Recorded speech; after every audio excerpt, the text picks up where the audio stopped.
just started writing.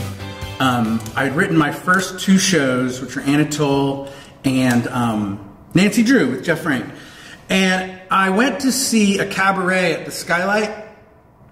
And Skylight has this great educational program called Kids Writes, where a composer will set, say 5th graders' words to music.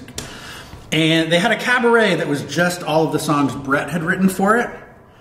And I went to it, and all the songs were good.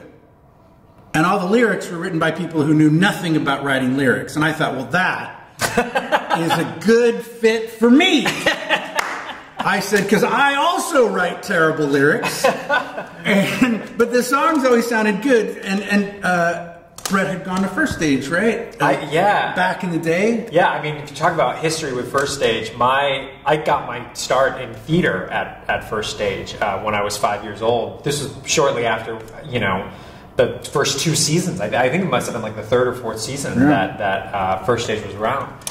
And then went through the Theater Academy. You were never a part of that when I was there, were you? No, you had aged out of it. So yes, I started teaching in 2000. Okay, yeah, I was out of it by that point. But yeah, so First Stage has been a massive theatrical home for me pretty much my entire life.